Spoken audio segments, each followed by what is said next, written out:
Muy buenas, soy Enrique Fanjul, socio director de Iberglobal.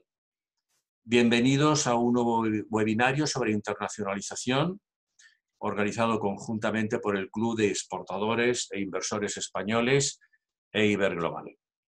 En estos webinarios, de los que ya hemos celebrado alrededor de una docena, tratamos temas de internacionalización que son de interés para las empresas. Siendo prácticos y vamos a ir rápidamente al grano, digamos, ¿no? Hoy vamos a tratar un tema que está sin duda de gran, digamos, actualidad, que es el tema de seguridad, que es el tema de condiciones médicos en la movilidad internacional, en los viajes, es decir, el tema de, digamos, de herramientas que se pueden utilizar para actuar en la actual situación del COVID-19, etc.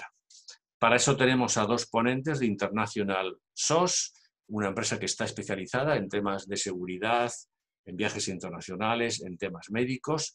Estos dos ponentes son Pedro Ortiz, director médico de International SOS, y Ricardo Lenoir Grandpont, Security Manager de la compañía. Ellos nos presentarán con un poco más de detalle su empresa, sus actividades, y yo repito, yendo ya al grano y siendo prácticos, les paso ya a ellos la palabra para que nos hagan su presentación. Hola, buenas tardes. Pedro, si te parece, hago una breve introducción. El doctor Ortiz y yo formamos parte de International SOS. Somos una empresa de servicios médicos y seguridad internacional. Contamos con 11.000 empleados, liderados por 1.500 médicos y 500 especialistas en seguridad. Nuestros servicios globales incluyen planificación y programación de prevención, conocimiento local y respuesta en caso de emergencia para viajeros, expatriados y sus familias. Ayudamos a las empresas a cumplir con el deber de protección, mitigando los riesgos médicos y de seguridad a los que se enfrentan los viajeros, los empleados en sus viajes internacionales. Si te parece, Pedro, comienzas tú con la parte médica y ya sigo yo a continuación. Perfecto, Ricardo, muchas gracias. La primera, vamos a hablar primero de la situación COVID a fecha de hoy, con lo que sabemos, y alguna serie de herramientas y de recomendaciones que pueden ser útiles para las personas que tengan trabajadores que viajen o que estén expatriados. Todos tenemos plena información de esta pandemia. Es una pandemia fuerte que afecta a todo el mundo. En estas cifras que estamos viendo aquí de hace prácticamente del lunes pasado, vemos un mapa del mundo que es un poema. Está afectando a todo el mundo absolutamente, y ya más de 4 millones de casos confirmados a fecha de hoy. Esta situación de pandemia que está afectando a las comunidades, a la salud, con un impacto sobre los servicios sanitarios, a las familias, a las empresas, no hay que olvidar que ocurre en un mundo donde hay muchas desigualdades. Me pones la siguiente diapositiva. Y no solamente afecta a un mundo que tiene sistemas sanitarios de distintos niveles, con riesgos sanitarios de distintos niveles. En este mapa que damos todos los años se pone, aparte de la parte de seguridad, la parte de salud, que está clasificada en una serie de colores. Y esta situación es la situación de base sobre la que impacta un fenómeno nuevo de una epidemia de enorme impacto. Para entender un poquito estos colores, vamos a pasar a la siguiente diapositiva, que nos muestra los niveles que nosotros tenemos de riesgo sanitario. Insisto, sobre este riesgo de base se está añadiendo una capa terrible de una pandemia. Y hay que intentar verlo en conjunto para entender la situación mejor y poder programar mejor y poder, actuar y prevenir en nuestras organizaciones. Los países de nivel bajo son países desarrollados que tienen niveles sanitarios muy aceptables, con grandes esperanzas de vida. Un ejemplo es España, Europa, América del Norte, Australia. Este tipo de países tienen unos niveles adecuados en los servicios sanitarios y tienen un bajo riesgo de adquirir enfermedades graves. En estos países el COVID está impactando, como no puede ser menos, como está ocurriendo en todos los demás, de distintas maneras. Lo iremos viendo un poquito más adelante en la presentación, pero son sistemas que van a permitir que se pase de fase con más rapidez y con más control sanitario, es decir, se van a recuperar antes y mientras que ocurra la pandemia vamos a tener mejor atención local, vamos a tener más capacidad para responder a atención sanitaria. El impacto existe, pero hay respuesta posible en el territorio. Los países que llamamos de riesgo medio se caracterizan pues, por tener un buen nivel de salud en determinados centros, no en todos los centros sanitarios, no en todos los proveedores sanitarios hay una buena salud y suelen existir una alta prevalencia de infecciones alimentarias o enfermedades endémicas. Hay que saber dónde ir o dónde no ir. En estos países vamos a tener mucha más impacto de la pandemia a nivel de población local, por supuesto, y de expatriados.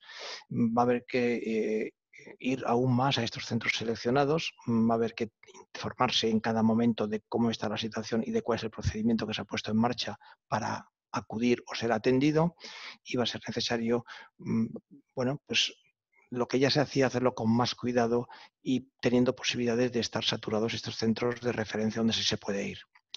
En los países de riesgo variable, estos se caracterizan no solamente hay que saber dónde ir, sino que las diferencias entre ciudades o lugares es todavía más marcada. Hay zonas donde hay hospitales buenos y unas grandes zonas donde no las hay y donde puede haber unos grandes problemas de infecciones prevalentes, alimenticias o de otro tipo, y enfermedades transmitidas por vectores como por ejemplo el paludismo. En estos países estamos asistiendo, un ejemplo de estos países es por ejemplo Brasil, estamos asistiendo a una respuesta muchísimo más controvertida o menos potente a la pandemia, con afectaciones sociales más importantes y donde el expatriado va a tener más problemas para obtener una atención de una cierta calidad. Finalmente, agrupando un poco los países de riesgo alto, donde hay limitación de los ya existe limitación de base de temas sanitarios, los de riesgo muy alto, donde son prácticamente inexistentes, y con los dos con altas prevalencias de enfermedades. En estos sitios realmente, si afecta el COVID, lo que va a pasar es que el impacto va a ser muy importante. Es de prever que los expatriados o los viajeros no encuentren atención disponible durante una temporada larga. Hay un caso curioso, que es el caso de África, o los países africanos, donde están algunos de ellos en esta situación de riesgo muy alto, pero por circunstancias que están en debate, puede estar relacionado con la juventud relativa de la población u otros factores de tipo de hábitat, o no sabemos muy bien por qué. El número de casos hasta el momento que se están declarando no son tan catastróficos como en otras zonas. Influye también la menor interrelación internacional, menor número de viajes. Hay múltiples factores, pero se está observando que en África, en comparación, pues, por ejemplo, con América Latina, pues hay realmente la situación africana de salud es peor que en América Latina. Sin embargo, a nivel de respuesta al COVID en estos momentos no hay fenómenos de saturación en ningún país que tengamos conocimiento. Siguiente, Ricardo. En estas circunstancias cobra especial importancia el estar bien informado y tener inteligencia sanitaria, que llamamos nosotros. Son de estos dos factores. Las fuentes de información son variadas. Esta es la página de International SOS. Existen otras. Todos conocemos el mapa de Johns Hopkins, que lo verá ahora Ricardo, o el mapa que he mostrado yo, que es el de la OMS. La Universidad de Oxford tiene otros mapas. Existen el ECDC, la Organización Europea de Control de Enfermedades, o el CDC americano, que están dando información. La OMS tiene unas páginas muy buenas. O sea, información de calidad existe, pero también es importante intentar tener esa inteligencia sanitaria para ver en los territorios donde vamos cómo está realmente, y tener inteligencia en general para alejarse de la desinformación o del ruido informativo. Muchas veces el titular de una noticia o el titular de un medio o un bulo que circula llevan a situaciones de problemáticas en las organizaciones. Generan estrés, generan ansiedad, generan temores y todos somos humanos y podemos tener miedo de ser afectados, ¿no? Entonces, hay que insistir muchísimo en seleccionar las fuentes, combinar las fuentes disponibles en la red con los medios locales que tienen las propias compañías o con proveedores como nosotros, y para poder hacerse una imagen adecuada en cada momento, porque es una situación muy, muy, muy cambiante, todos estamos viéndolo, en cada momento ver cómo actuar, cómo prever, tener planes preparados. Un ejemplo de esto, por ejemplo, Ricardo, la siguiente, estos son gráficos sacados de la página de la Johns Hopkins, donde se ven el número de casos diarios diagnosticados, asumiendo que sean verdad, que ese es otro tema que podríamos tener para varias conferencias. Supongamos que sean verdad, la forma de calcularlos difiere en cada sitio. En España son casos confirmados por RT-PCR,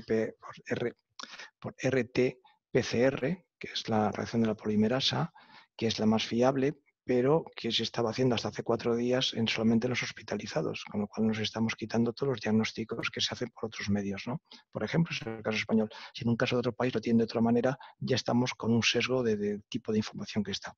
Dejando esto aparte, vemos claramente como hay 3 modelos de curvas. Si yo veo la primera, la de España o la de Italia, vemos que sube muy rápidamente el número de casos y luego empieza a declinar poco a poco. Claramente hay una tendencia a la disminución que lleva a estos países a iniciar fases de desescalada como estamos ahora mismo viviendo. En muchos países europeos está así.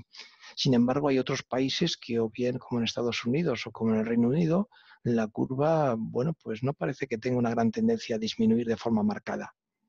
Ahí, pues realmente es preocupante la situación porque hay muchísimos casos activos y pues no están todavía superando esa situación de gran transmisibilidad.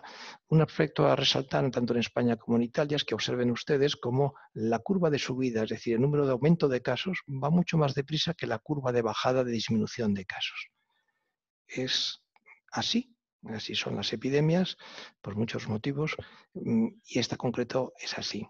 Entonces, si yo voy a viajar a estos países, pues puedo prever que en España e Italia, si la cosa sigue igual, pues voy hacia mejor y que está estable en Estados Unidos o en Rusia o Reino Unido, y en otros países como en Brasil, abajo a la derecha verán ustedes que hay un incremento brutal y todavía estamos lejos de empezar la meseta, esa famosa meseta de aplanar la curva que se ha dicho mucho. De fondo no es más, es una meseta que va en decrecimiento suave con velocidades variables, pero bueno, que tarda en todo caso muchísimo más en bajar que en subir. Esto hay que estar atento, y estas curvas entre países también ocurren dentro de los países. Estamos asistiendo, por ejemplo, en España a un tema de desescaladas con fases y con diferencias entre territorios. Incluso entre ciudades hay diferencias. Y si rascamos un poquito más, pueden ustedes irse, por ejemplo, al mapa de la Comunidad de Madrid, se pueden ver diferencias de prevalencias o de nuevos casos en función de la zona. Todos tenemos una curva, va por lugares la curva, hay una gran variabilidad, hay un gran dinamismo y es muy complicado realmente entender, tener una situación global. Hay que ir caso a caso e intentar analizar qué consecuencias se pueden tomar, qué medidas se pueden tomar. Y en la siguiente vamos a comentar alguna de estas medidas. Lo primero, como en cualquier caso, es evaluar el riesgo, tener en cuenta esta volatilidad que insistimos y incluir este componente COVID en todo lo demás. No es una cosa que haya que olvidar el resto también está ahí. Si yo tengo un accidente de tráfico en un país del sudeste asiático, la atención no va a ser igual que si la tengo en una carretera francesa. Es así. Evaluación de riesgo, incluyendo este factor y teniendo en cuenta esta volatilidad.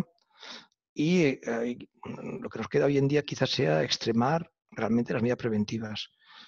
Una primera es muy tonta, es hasta qué punto es necesario este viaje, esta expatriación, reevaluar todavía más. Hay sitios donde hay que diferir el viaje, entre otras cosas, porque a lo mejor no hay ni medios para viajar, se han suspendido, o la persona que llega de España le van a someter a una cuarentena, con lo cual la reunión de nada más llegar al día siguiente simplemente no se va a poder hacer. Hay otro aspecto a tener en cuenta, es que la organización tenga sus seguros de asistencia en viaje o sus seguros de salud que sean adecuados, que cubran adecuadamente esta contingencia de COVID. En España, las compañías de asistencia han cubierto en general el COVID. En otros países puede haber pólizas que excluyan los fenómenos pandémicos y que no lo cubran. Y puede ser perfectamente la situación y entonces creerse protegido y no lo está. La aptitud y la actitud, pero la aptitud con P del trabajador es enormemente importante. Se necesita un reconocimiento específico médico y especialmente ser atentos con la gente de especial sensibilidad. Todos sabemos de personas que pueden tener problemas respiratorios, cardiovasculares, obesidad, etcétera. Son o somos los mayores de 60 más vulnerables a esta enfermedad. Hay que tenerlo en cuenta a la hora de mover trabajadores, a la hora de desplazarlos, y más que un reconocimiento, yo haría una intervención médica del médico de trabajo con ellos para ver esta aptitud. Reforzar la aptitud es darle formación, es formarle, es que esté tranquilo, es que sepa lo que el riesgo, que sepa el apoyo que tiene. Esto va a facilitar la estabilidad emocional antes, durante y después del viaje. O sea, si le pasa algo, ¿qué va a pasar? Si regresa, ¿qué va a pasar? ¿Qué apoyos va a tener? ¿Qué comunicaciones va a tener en todo momento? Recursos en todo momento. Pensar en la familia mientras que no está o cuando vuelve. Esto cobra especial importancia en estos tiempos de gran volatilidad, ¿no? La capacidad de resiliencia de las organizaciones y de las personas se estimula, hay que tenerla en cuenta, hay que aumentarla. Estamos todos trabajando en remoto, que no teletrabajando, o aumentando esas capacidades en cosas que parecían imposibles, pero estamos viendo sus limitaciones. Hace unos meses nos hubiéramos visto la cara y hubiéramos visto entre nosotros. Hoy estamos pues virtualmente juntos. ¿Aumentado la capacidad de resiliencia de las organizaciones? Sí, la hemos aumentado, pero las personas somos más difíciles de aumentar esa capacidad. Todos tenemos una capacidad propia y cuando nos empiezan a dar una vez y otra y duran el tiempo y nos cansamos, esa sensación de fatiga, de estrés, de miedo qué va a pasar conmigo o con los míos o en mi país o en el futuro, eso está ahí y puede afectar tanto a personas como a organizaciones. He hablado antes de la formación específica. Hay que formar a la persona, tiene que formarlo, no es solo darle un panfleto, es preguntarle, es ver cómo se aplica a su caso y poder responder a sus preguntas. Hay que responder a las preguntas de las personas con criterios profesionales y con la verdad. No me vale soltar un folleto o leer, ¿lo has leído? ¿Lo has...? Bien, sí, lo has leído, documento que lo he hecho, es obligatorio, pero respondamos también a las preguntas de forma que esta formación ayude a manejarse, porque va a haber que saber manejarse. Si yo mando a alguien, ya no es como antes, puede ser que tenga que hacer noche en un aeropuerto porque no hay un vuelo directo. Y puedes tener un hotel de referencia y de reservado para ese aeropuerto, pero la llegada puede ser que no le dejen salir de la sala de llegada y tenga que dormir en un asiento del aeropuerto. Tenemos casos de este tipo. ¿Qué hay ahí? La empresa me ha dejado tirado, la compañía aérea, compañía de viajes, esta empresa es no sé qué. Bueno, es una situación que estamos viviéndolo. Hay que poder resistirla, una resiliencia, hay que saber qué puede ocurrir, que hemos hecho todo posible para que no ocurra, pero si ocurre tenemos que poder aguantarlo, porque estamos en ellas. Y nunca más importante que comprobar que los proveedores que se tienen en salud o en tus medios de información, tus medios de apoyo, pues son adecuados para esta situación. Ese hospital o esa clínica donde yo iba siempre, que manda a mi gente cuando está viajando a esta ciudad, puede que esté cerrada, puede que tenga restringida el acceso, puede que tenga horarios nuevos, a lo mejor necesita llamar antes para que te den cita, a lo mejor hace un triaje por teléfono o por videoconferencia antes de ir.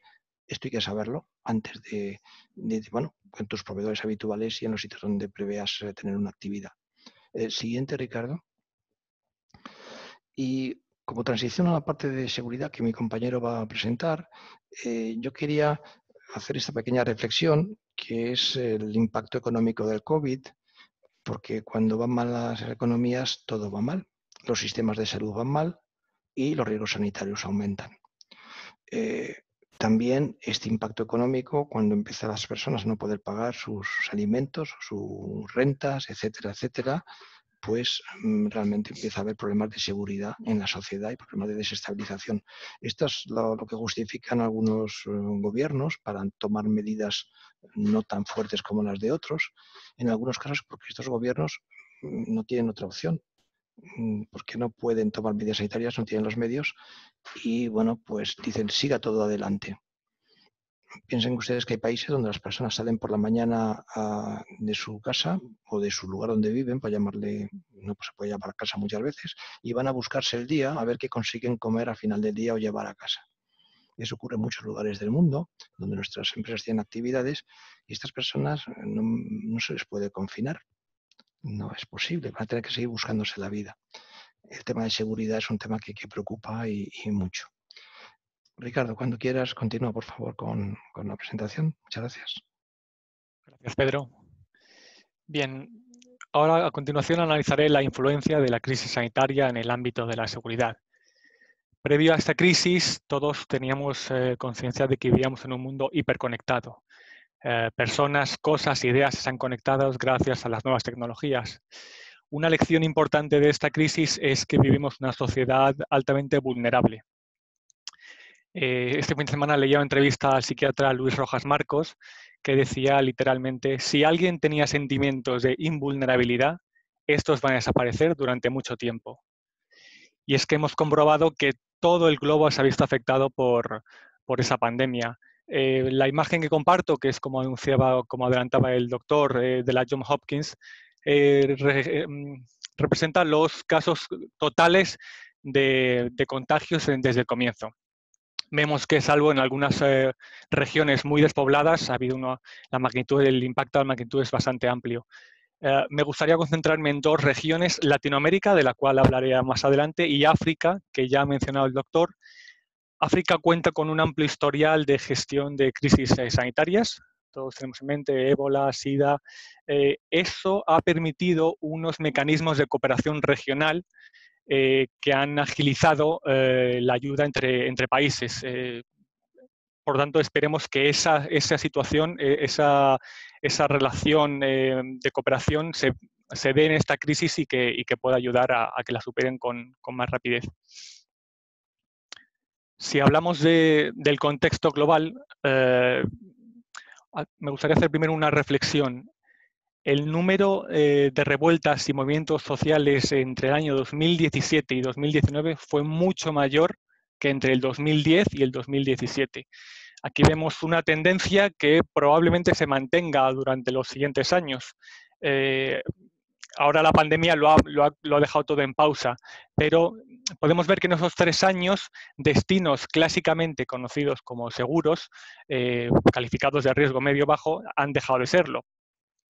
Voy a poner 2 ejemplos muy claros. París. Si pensamos en el fenómeno de los chalecos amarillos, que comenzó en el entorno rural para desplazar sus manifestaciones a París, más concretamente a los Campos Elíseos, quien quiera que haya tenido actividad en París en el último año y medio, que haya enviado a sus empleados o que tenga negocios y comercio, sabe que no ha sido fácil, que el entorno de seguridad ha cambiado, que ha sido muy volátil y ha podido pasar de la normalidad a unas manifestaciones que han podido atentar contra personas o contra los establecimientos. El otro ejemplo que quiero mencionar, en relaciones internacionales y en seguridad se conoce como el fenómeno de la Bella Durmiente, a ese actor con apariencia de estabilidad, un sistema político en el que hay alternancia, un sistema económico de bonanza, pero en el que subyace cierta tensión que puede hacer que todo salte por los aires por una chispa. Si pensamos en Latinoamérica, este caso es claramente el de Chile, un país que nadie esperaba que se fuera a sumar con tanta virulencia a las manifestaciones recogidas o que sucedieron en Latinoamérica en el último semestre del 2019. Esa desigualdad entre las rentas, esa brecha entre las rentas más altas y bajas, fue el caldo de cultivo para que la subida, el incremento no tan notable del precio del billete de transportes, pues crease unas manifestaciones que desde el 18 de octubre hasta el comienzo de la pandemia se han ido registrando en la Plaza de Italia de la capital chilena. Otro foco interesante que prestar atención en Latinoamérica es Brasil. Acumula aproximadamente la mitad de los contagios registrados en Latinoamérica. Hemos comprobado cómo el gobierno ha cambiado de estrategia. Si al principio se instaló en el negacionismo, bueno, pues finalmente ha adoptado medidas de seguridad acorde o alineadas con los países de su entorno. Eso, sumado a la reciente dimisión de Sergio Moro, el ministro de Justicia, ustedes conocerán que era un personaje de mucho peso en el Ejecutivo por sus antecedentes en la lucha contra la corrupción. Bueno, pues Brasil será otro país que tendrá que enfrentar unos movimientos, pues, unas revueltas en cuanto a este estado de alarma se pase. Porque es que ahora mismo tenemos la movilidad restringida. Ahora mismo estamos confinados, pero es de esperar que cuando estas restricciones se vayan levantando hasta que podamos recuperar la movilidad completa y absoluta, como antes de la crisis, pues puede haber 3 focos o 3 causas que motiven la movilidad de los ciudadanos. La primera, una respuesta como crítica a una crítica a la respuesta a la crisis sanitaria. Esto quiere decir que la población entiende que se podía haber evitado contagios o muertes. Una respuesta contra el confinamiento. Estamos viendo en Estados Unidos grupos de personas que se están manifestando contra el confinamiento, contra esta restricción de la movilidad, ya que entienden que va en contra de sus derechos fundamentales y que aparte está afectando la economía y que se podría combatir la pandemia con otras medidas. Y por último, todos estos fenómenos sociales previos de revueltas que se acentuaron especialmente en el segundo semestre del 2019. Hablamos de Latinoamérica, pero también podemos pensar en Hong Kong, que estuvo casi todo el 2019 con muchísimas revueltas, o en Argelia con las manifestaciones los martes y viernes durante meses. Finalmente no se llegó a una solución. La población, desde luego, no participó en esas elecciones porque no entendía que no se habían dado respuesta a sus demandas. Todo eso va a volver. Quiero decir, que las manifestaciones hayan abandonado la calle no significa que se hayan desaparecido. Se han podido trasladar a las redes sociales o a cualquier otro foro, pero cuando se pueda volver a salir a la calle, tenemos que esperar que esto vuelva a lomos de otra crítica que sería las deficiencias del sistema para dar respuesta a esta crisis sanitaria. Como último elemento, el económico. Ha mencionado antes Pedro. Recordamos que la crisis financiera del 2008 afectó principalmente a las economías más avanzadas. Los mercados emergentes, gracias a la venta de commodities, de materias primas, principalmente a un actor como China, que tenía un apetito voraz en 2008, permitieron superar esa crisis con más soltura que las democracias, que los países occidentales, principalmente la Unión Europea y Estados Unidos. Cabe esperar que esta crisis económica no la superen con tanta soltura y eso va a crear más disrupción. Y por último, desde el ángulo social, hemos identificado brotes xenófobos, pero en un escenario en el que ha cambiado el paradigma. Si antes veíamos que la población local podía rechazar o aceptar al trabajador de una empresa extranjera, al trabajador extranjero de una empresa de foránea, lo podía rechazar dependiendo del origen del sector de esa empresa. Si pensamos en cómo se recibía a los empleados de una industria extractiva versus a cómo se recibía a los empleados que trabajaban para una organización de cooperación internacional. No tenían el mismo recibimiento. Ahora estamos viendo que el paradigma ha cambiado en el sentido que se discrimina por la nacionalidad. Lo comprobamos con los ciudadanos chinos que se asociaron a personas que podían contagiar el coronavirus. Ahora todos sabemos que los españoles e italianos estamos en el punto de mira y ya hemos registrado casos de discurso de odio contra españoles por el mero hecho de serlo. Esto se ha traducido desde agresiones verbales hasta agresiones físicas.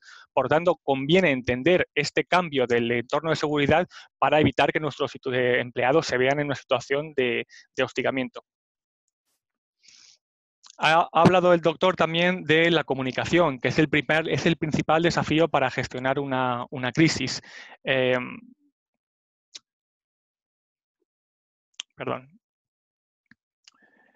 En la actual crisis, como en muchas otras que hemos visto en los últimos años, existen unas campañas de desinformación.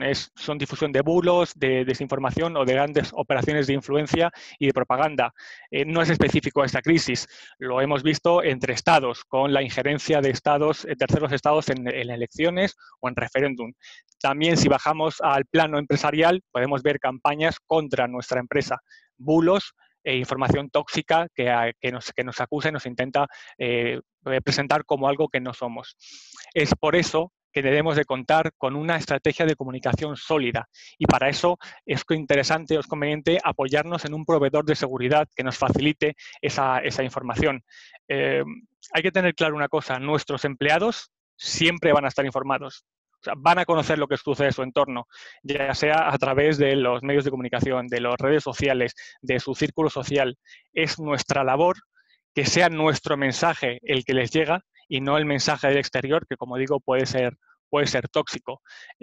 Contar con un proveedor de seguridad que nos dé información de calidad y contrastada, aparte de poder facilitar información, poder trasladar esa información a nuestros empleados, nos puede permitir, nos evitará compartir información que no ha sido verificada. La diferencia entre la buena y la mala información es que la buena, la primera, es la que te ayuda a entender lo que está sucediendo y la otra solamente pretende llamar la atención. Si bajamos, si vemos cómo pueden responder las empresas ante este desafío.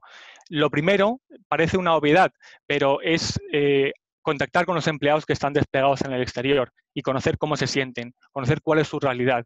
Hemos hablado de la salud mental, sienten estrés, angustia, tienen miedo de volver, se sienten seguros en el sentido más amplio. También es interesante revisar el entorno de seguridad, porque probablemente ha cambiado y hay que ajustar las medidas de seguridad a esos cambios.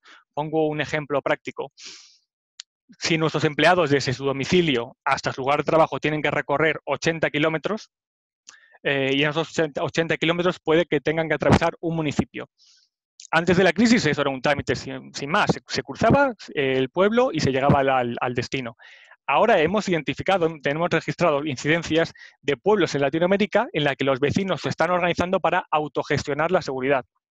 Son ellos los que deciden quién entra y quién sale del pueblo. Esto deja claro que están actuando al margen de las fuerzas y cuerpos de seguridad del Estado. Por lo tanto, están actuando fuera del marco legal. Eso para empezar. Así que nuestro empleado se verá desprotegido legalmente ante cualquier situación. Y segundo, es imposible conocer cuáles van a ser los criterios de esas patrullas ciudadanas. Por eso conviene revisar ese entorno de seguridad y a lo mejor ponerle una escolta o la medida de seguridad que requisiera la situación. A continuación, hemos visto que, ha mencionado también el doctor, nuestro ecosistema ha cambiado laboral. Ya no vamos a la oficina, ya no tenemos un departamento de informática al que preguntar, ya no tenemos los medios. Estamos trabajando en casa y esto ha destapado muchas vulnerabilidades desde el ángulo de la ciberseguridad. Cuando preparaba esta webinar, estaba viendo un informe de Kaspersky en el que decía que un 73% de los empleados españoles no ha recibido formación en ciberseguridad para teletrabajar.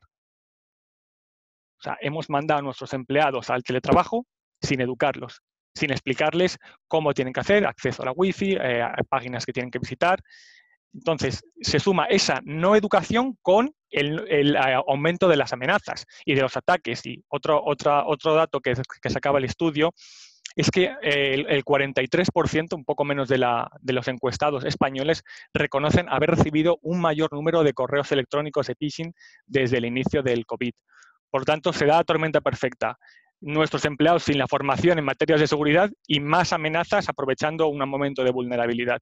Por tanto, es recomendable esa formación. Si nuestros empleados son vulnerables en España, podemos imaginar el grado de vulnerabilidad fuera. Así que conviene formar a los empleados en esta materia. Y por último, es interesante que las empresas hagan un gabinete post-crisis en el que los representantes de los departamentos involucrados en la gestión de riesgos en viaje pongan en común sus experiencias. ¿Cuáles han sido las situaciones que se han presentado, las soluciones y las alternativas? Es interesante que en esta conversación se incorpore el proveedor de seguridad, porque siempre puede aportar un enfoque ese input que a nuestra empresa, que no se dedica a la seguridad ni a la inteligencia, probablemente no había caído, y ese proveedor de seguridad puede ayudar a hacer como una especie de checklist para que la empresa esté mejor preparada para afrontar la siguiente crisis. Por último, como conclusiones, la primera, el deber de protección, todos lo conocemos, es la responsabilidad de la empresa para con sus empleados en el exterior. Todos sabemos que a nuestra empresa no se le va a juzgar por un desastre natural, por un ataque terrorista, pero sí por su capacidad de respuesta y cómo había trabajado en la prevención para evitar para responder ante ese ataque. El deber de protección establece un marco legal que protege a los empleados, aparte del compromiso que podamos tener con el desde el punto de vista ético-moral, hay un marco legal que tenemos que cumplir. Para ello hay muchas soluciones, planes de evacuación, una política de gestión de riesgos que ayudan a la empresa a poder prestar esta atención al empleado. Es muy importante que las empresas cuenten con una metodología, que sepan que hay unos procedimientos y que todas las acciones tienen que quedar documentadas, ¿de acuerdo? Porque, lo mencionaba antes, muy probable que todas las empresas en un ejercicio de madurez, cuando pase esta crisis, haga una auditoría y evalúe las medidas que se tomaron y las que no se tomaron y ambas, los argumentos a favor y en contra. Todo eso tiene que quedar documentado. En definitiva, hay que definir los procesos. Vinculado a esto, ya lo hemos dicho, la prevención será el rasgo que determine el éxito.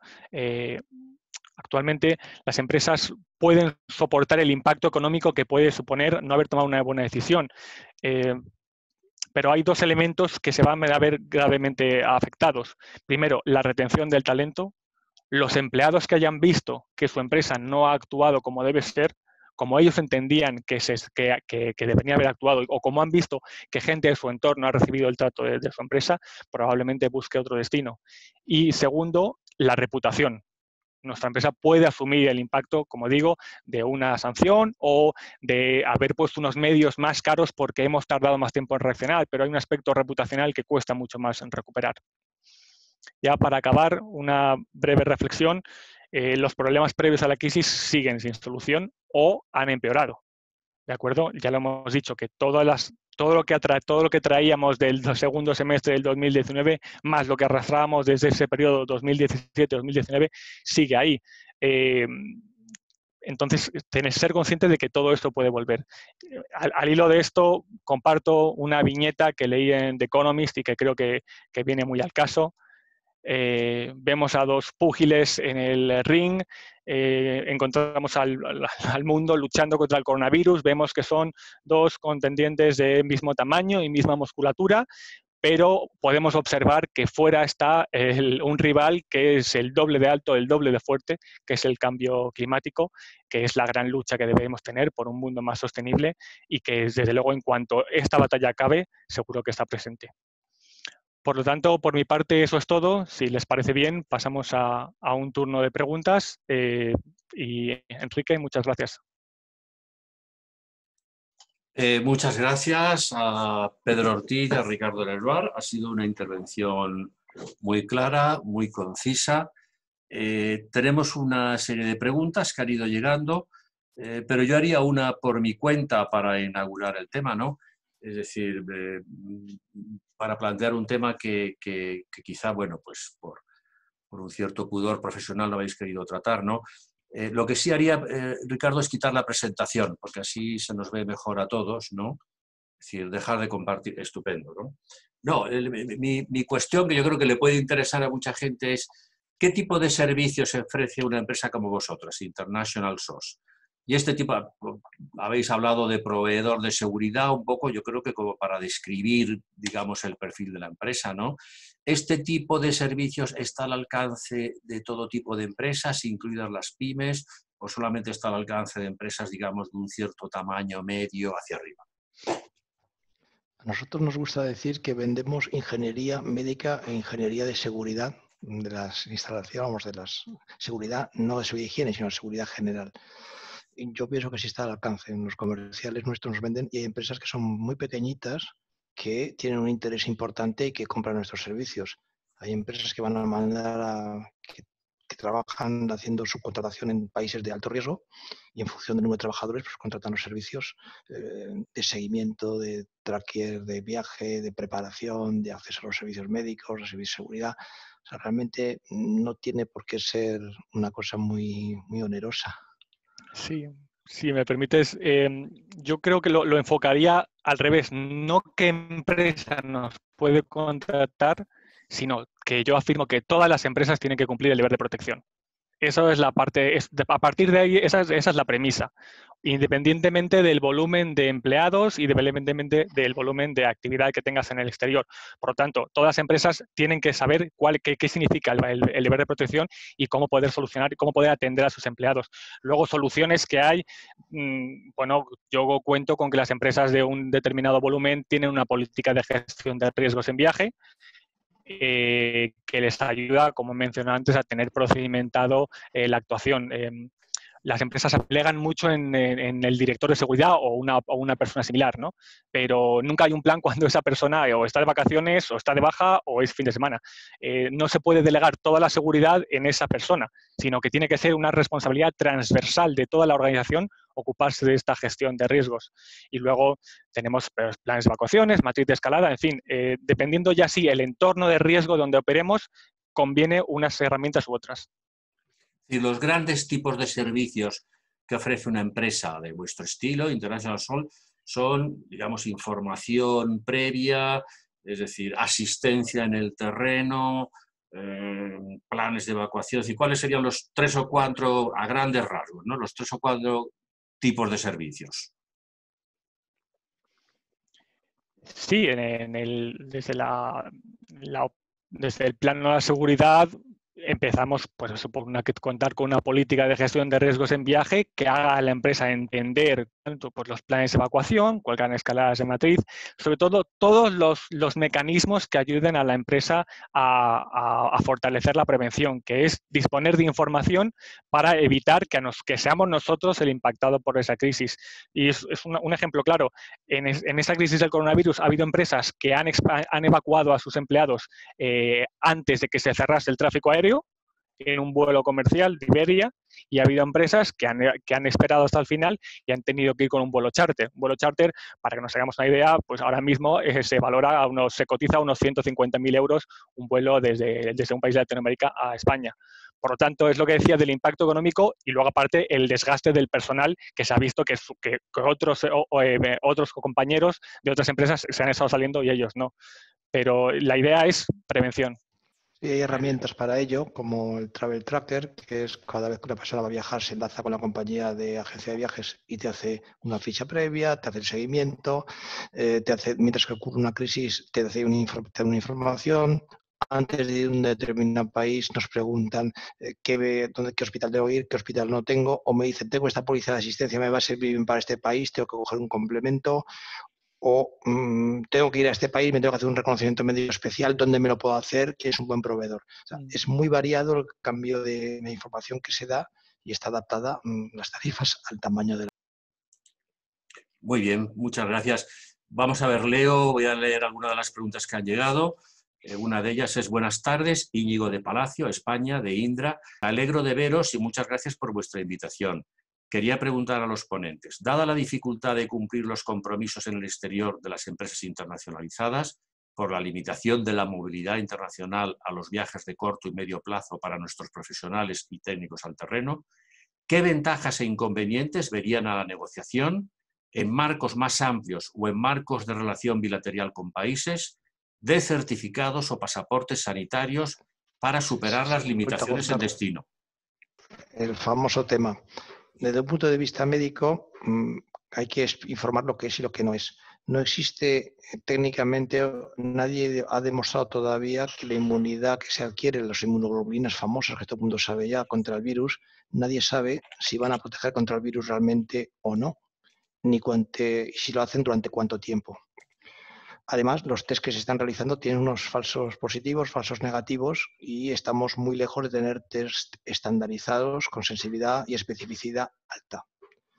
Entonces, aun asumiendo que las pruebas, que si asegurara la seguridad de la información con blockchain u otras tecnologías que se están proponiendo, no está claro la utilidad de este tipo de pasaportes. La OMS realmente se acaba de pronunciar contra esto.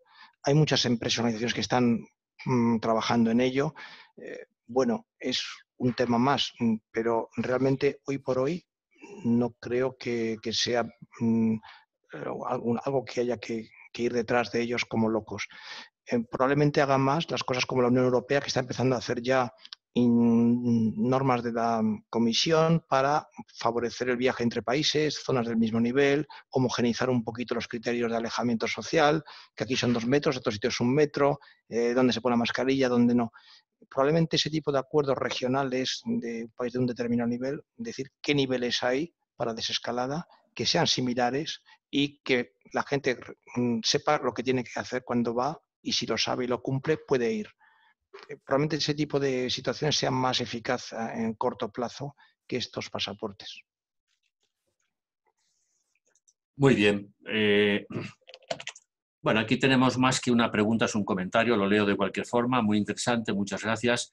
Antes del COVID era importante conocer las condiciones sanitarias de los países a los que se viajaba, ahora va a ser una información fundamental, ¿no? Entiendo que no es ninguna pregunta. Aquí sí que hay otra pregunta que yo creo que es interesante, que dice, ¿se presta la atención necesaria desde la Administración a estos temas? ¿No debería prestar la Administración un mayor apoyo en estos temas médicos y de seguridad? ICES organiza muchas actividades de promoción, ferias, etcétera, pero creo que presta poca atención a estas cuestiones. Bueno, yo lo que voy a decir, voy a intentar ser factual, que dicen los finos. Realmente los estados pues tienen sus recursos. Las páginas de información COVID aquí en España han ido mejorando. Los ministerios de Asuntos Exteriores tienen unas páginas con información, incluidas, por ejemplo, una cosita muy práctica que es en los países donde estamos vetados los ciudadanos con origen español, que la actualizan diariamente. O sea, que hacen cosas, los consulados sirven también. Realmente hoy en día muchas repatriaciones de españoles han quedado bloqueados. Ha sido gracias a la labor de los consulados o de coordinación entre consulados de distintos países europeos, que para regreso de nacionales, o sea, siempre se puede hacer más, sin duda siempre se puede hacer más, pero creo que también se están haciendo cosas. Sí, profundizar en lo que dice Pedro, ahora mismo cuando los gobiernos han restringido o han cerrado las fronteras tanto terrestres como tráfico aéreo, es la intervención de la embajada la que consigue desatascar esa situación. O sea, ahí las empresas privadas estamos pendientes de que sea la embajada. Por lo tanto, hay que reconocer su trabajo y entender que la situación actual es muy delicada. Muy bien. Otra pregunta, dice, hola, soy Basim Noelati. Aclararé que normalmente nosotros no solemos poner los nombres de las personas que hacen las preguntas por un tema simplemente de privacidad, salvo que la persona que lo haga lo ponga en la propia pregunta, ¿no?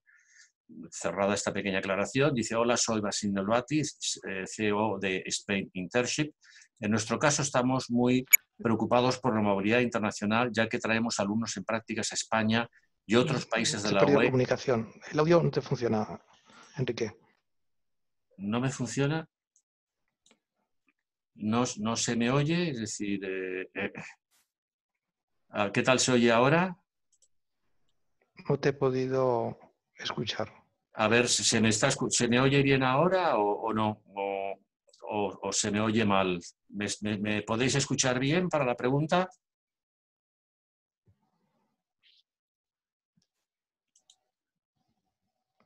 Se oye interrumpido, hay cortes. ¿Y ahora qué tal cortes. se me oye ahora? Sí, son problemas de conexión. Electrónico ¿Qué y pasa? les intentamos responder. ¿Perdón? Voy a copiarlo en el... Mándanos por...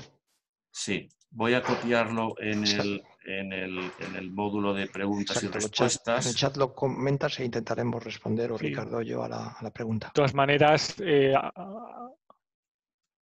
aclarar que nuestra presentación la cederemos a los anfitriones y ahí aparece nuestra dirección de correo electrónico por si alguna duda que surge en el futuro o si el vídeo luego se difunde en redes sociales, estaremos encantados de contestar cualquier cuestión.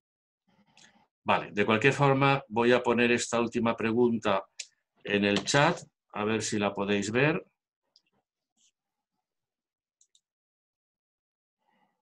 La estáis viendo, ¿no?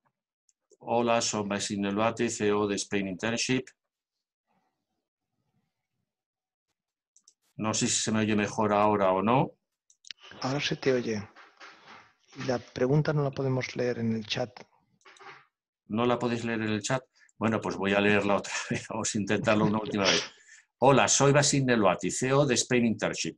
En nuestro caso estamos muy preocupados por la movilidad internacional, ya que traemos alumnos en prácticas a España y otros países de la UE, así como USA. ¿Qué estimación de tiempo prevén para la movilidad restringida? ¿Y qué países tardarán tanto menos como más en abrir fronteras y permitir la movilidad? Gracias. No sé si se me ha oído. Perfectamente, pero es Es una una pregunta pregunta, difícil, sí. el que la supiera se haría de oro, ¿no? Sí. Mira, Pienso que, vamos a ver, lo lógico es pensar que conforme los países vayan controlando el brote y vayan bajando vayan desescalando sus medidas contra el brote, se vayan suavizando este tipo de medidas y que haya medidas, digamos, país-país. Nos han pedido, por ejemplo, algún que otro cliente, pues determinados países te han pedido, quiero que me hagas una PCR y una IgG-IgM para a menos de 2 días antes para permitirte entrar en mi país, por ejemplo. Pues eso caso a caso puede valer. Entonces, ahí va a ir probablemente de acuerdo estado a estado o bloque a bloque. Si es un estudiante francés que viene a España, probablemente sea más fácil que cuando se homogeneicen, como comentábamos antes, los viajes dentro de la Unión Europea en estas fases de desescalada, pues ahí sí que será posible o mucho más fácil este viaje, que no entre países que pues o no tienen acuerdo o no se reconoce mutuamente el Estado o hay una situación totalmente distinta entre los dos. En un territorio donde esté todo descontrolado, con subida de casos constantes, donde no hay, está totalmente expandiéndose la epidemia, es más complicado que esas personas puedan circular con cierta facilidad.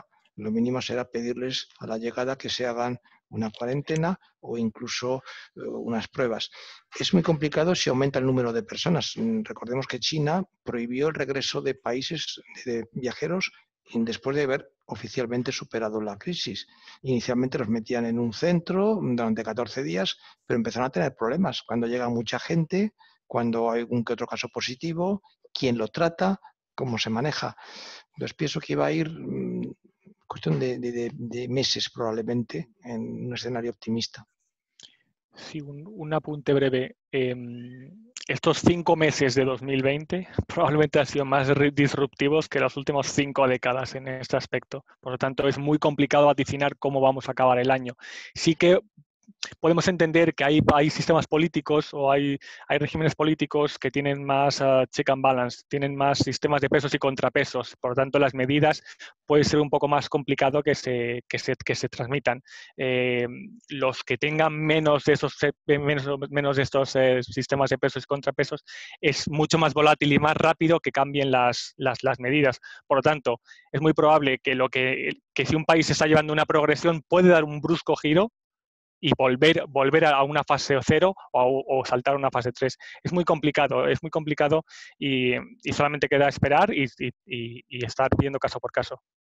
Y diría que a estos estudiantes y a sus padres y a sus instituciones que piensen lo que comentábamos de resiliencia y de estar preparados para sufrir frustraciones. ¿Es que usted me ha garantizado que iba a poder hacer el curso? Pues sí, se lo garanticé cuando usted salió, porque es lo que sabía en ese momento.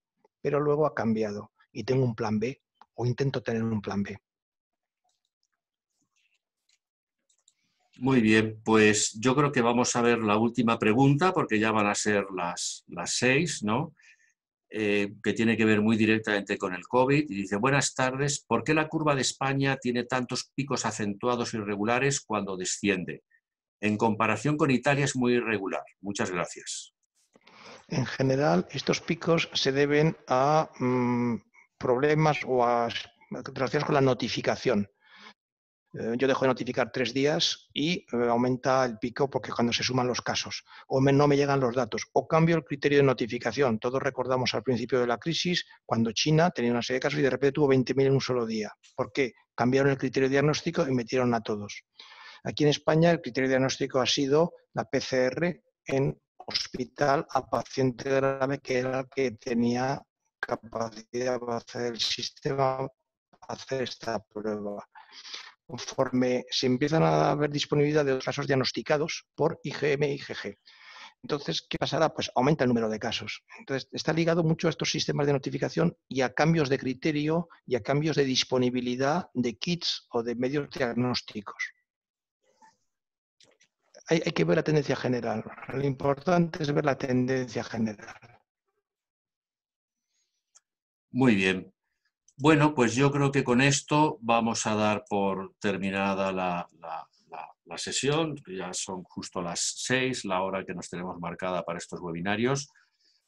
Yo quería agradecer mucho a Ricardo Lenoir y a Pedro Ortiz por su participación y su intervención en el webinario de hoy, por su colaboración, ¿no? Y bueno, solamente decir que seguirán nuestros webinarios. El próximo webinario va a ser, digamos, la semana que viene y va a tener que ver con ASEAN. Vamos a hablar de oportunidades de negocio en los países de la ASEAN. Va a estar a cargo el webinario de Tomás González, director de expansión internacional de IDON, y Antonio Viñals, del despacho de abogados APCO Legal. A través de las redes sociales, de nuestra web, se podrá tener información y registrarse, etcétera, pues para este webinario. Ricardo, Pedro, muchas gracias de nuevo por vuestra colaboración, por vuestra interesante ponencia, y a todo el mundo un saludo y hasta el próximo webinario para todos aquellos que quieran asistir a él. Un saludo. Hasta luego. Muchas gracias. Adiós. Gracias a vosotros. Un saludo.